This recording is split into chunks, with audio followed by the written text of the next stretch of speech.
sa aming vlog. Nandito ako para discuss sa inyo tungkol sa quadratic function. So first of all, ano nga ba ang quadratic function?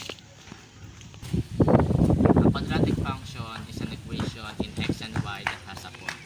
Ang quadratic function ay may dalawang form, ang general form at standard form. Ang general form ay y equal ax squared plus bx plus c. Samantalang ang standard form naman ay y equal a open parenthesis x minus h close parenthesis squared plus k. Para mas maintindihan nyo, bibigyan ko kayo ng halimbawa about isa sa kanila. So we've been spending some time sketching quadratic functions when we can use shifts. So for instance, y equals x minus 1 quantity squared plus 3. This x squared part in here tells us that it's quadratic function, shapes a parabola. The minus 1 tells us it's right 1. The plus 3 tells us it's up 3, which is great if it comes to us in that nice tidy form. This is called the standard form. If, however, it's all multiplied out, then I'm not really sure where my parabola lives. I don't know where it's been shifted. So let's get a little vocabulary here.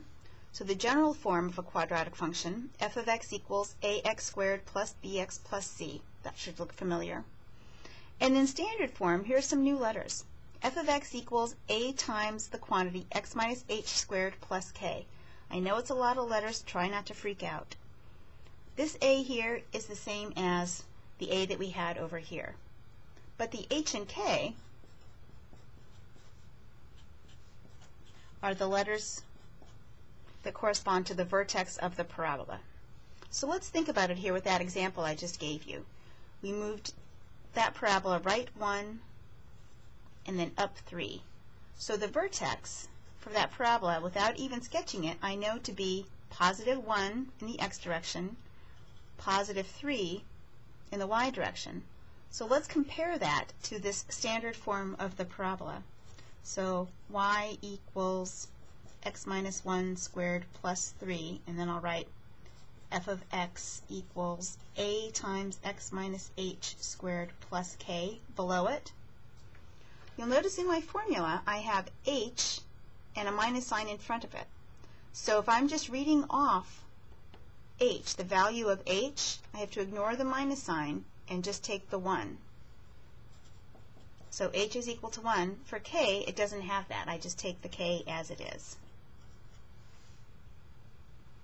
Now, what if you are given, and you will be, a quadratic function that isn't in standard form? So let's grab a new one. G of x equals x squared minus 6x plus 2. And I ask you to find the vertex. Well, you cannot see it just by looking at this function the way it's written now in the general form. We need to get it to the standard form. And we do that by, wait for it, completing the square. That's really the only reason that that solution method is presented in your quadratic equation section, to get you able to do it here. So let's remember how we do that. We need to have the leading coefficient equal to 1, which I started with so that I could be nice. And then we take the two terms that have x's in it and we kind of group them together. Now parentheses are not a good grouping symbol because they can cause us trouble because they mean certain things in math. So instead I'm going to use this box around the bottom, and I'm going to move that 2 off to the side. It's going to wait. And now I have to figure out what the constant term is that goes inside that box so that I can factor into some binomial squared. So we take the linear coefficient, 6, take half of it, and square that number. So 6 over 2 is 3, 3 squared is 9. So I'm going to add 9 inside. Now when we did it with equations, what we do is then add 9 to the other side to balance. I'm going to balance differently this time. I'm going to balance by subtracting 9 just over there on the right hand side. Same side. So if you would combine those, you'd get a net result of adding 0, which doesn't change it, but don't combine it because that undoes what we just did. So instead, let's go ahead and factor everything that was in the box. X minus 3 quantity squared. Let's subtract the pieces that are outside the box. Minus 7 and then we'll just get our notation down, g of x equals. Now if we compare this to the standard form, we see that h is equal to the number 3, k is equal to the number 7. We've taken our parabola and we've shifted it right 3 spaces and down 7 spaces. Right 3, down 7, opens up, and we can. So yun guys, napanood nyo sa video na yung kung paano i-convert ang general to standard form at standard form to general form. Ngayon naman, i-discuss nila Gian, Rafael at John D ang tungkol sa characteristic of standard form and general form. Let's go na sa kanilang characteristics. So meron silang 5 characteristics.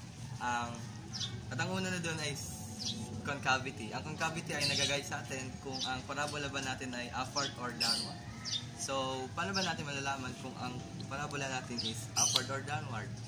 Then, pag upward ang ating parabola, if leading coefficient is a is greater than 0 or the value of a is positive. Then, pag downward naman, a is less than 0 or ang value ng ating a is negative.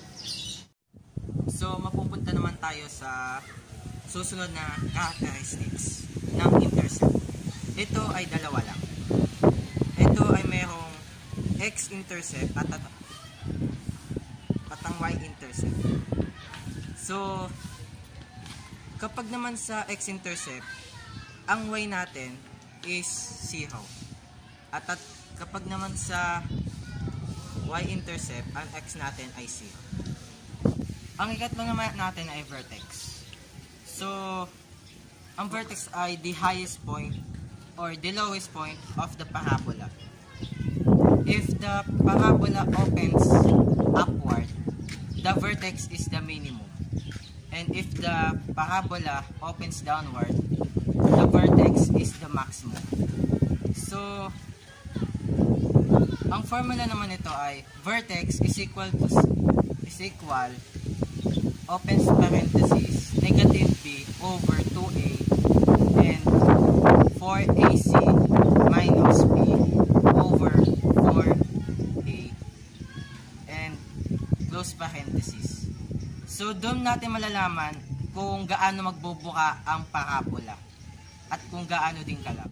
The last characteristics naman ay ang axis of symmetry, kung saan ang imaginary line ay nagpapas sa vertex of the parabola. Ito ay kabilang na sa vertex at hindi ko na ito kailangan ipaliwanag pa. Ang formula naman nito ay negative b over 2a. And final characteristic naman natin ay ang domain and range. Ang domain ay set of all real numbers. Since it's a polynomial function, and polynomial functions have no restrictions on the value of x that will make the functional value y undefined. Kapag ang a mo ay positive, all positive real numbers. Kapag naman ang a mo ay negative, all negative real numbers. So, ayun guys. So, I hope na marami kayo natutunan sa aming vlog. And hanggang sa muli, bye-bye! Bye-bye!